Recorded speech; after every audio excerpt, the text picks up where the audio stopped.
Halo, dalam video ini kita akan membahas putusan Komisi Informasi Pusat nomor 004-I-KIPPSIA-2025 mengenai sengketa informasi publik antara PT Sin Minghua Engine sebagai pemohon melawan Direktorat Jenderal Bea dan Cukai Kementerian Keuangan sebagai termohon.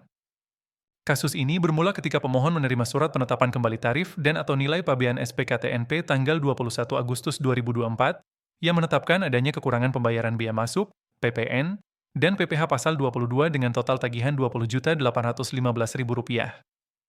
Pemohon kemudian meminta dasar perhitungan, rumus, serta dasar hukum yang digunakan DJBC dalam menetapkan nilai-nilai tersebut. Namun permintaan informasi tertanggal 1 Oktober 2024 itu tidak ditanggapi. Keberatan tertanggal 22 November 2024 juga tidak mendapat jawaban. Karena itu, pemohon mengajukan sengketa ke Komisi Informasi Pusat pada 30 Januari 2025. Pemohon menegaskan bahwa mereka berhak mengetahui dasar penetapan SPKTNP karena Indonesia adalah negara hukum. Excel yang pernah dikirim DJBC pada 23 dan 26 Agustus 2024 hanya berisi angka tanpa formula, sehingga tidak menjelaskan cara perhitungan. Tidak pernah ada dokumen lain yang disampaikan, termasuk kertas kerja audit KKA. Terdapat dugaan ketidakwajaran, karena auditor yang bertanggung jawab disebut tidak hadir saat proses audit berlangsung. Pemohon juga menyerahkan bukti rekaman pembahasan akhir yang menunjukkan adanya masalah dalam proses audit.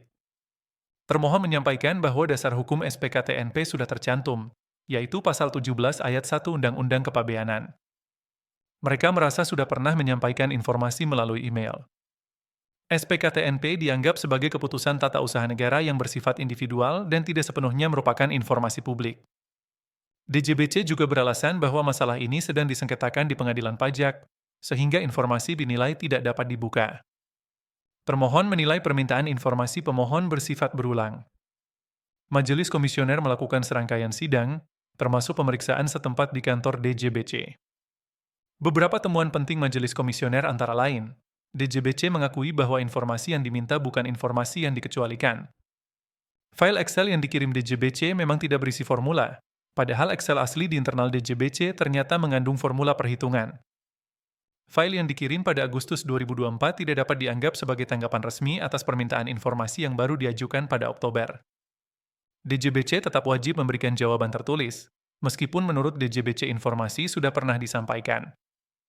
Alasan bahwa perkara sedang berjalan di pengadilan pajak tidak serta-merta menjadikan informasi itu tertutup. Uji konsekuensi DJBC justru menyebut bahwa pihak yang berkepentingan, dalam hal ini pemohon, berhak memperoleh dasar perhitungan dan dasar hukum SPKTNP.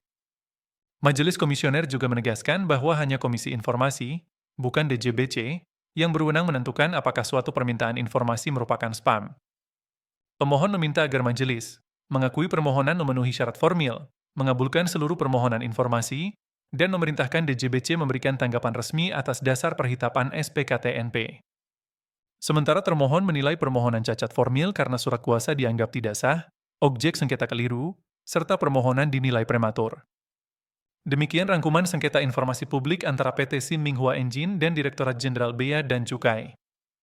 Putusan lengkap Komisi Informasi Pusat menentukan bagaimana kewajiban badan publik dalam memberikan informasi, sekaligus menegaskan hak masyarakat untuk memperoleh transparansi. Terima kasih telah menyimak.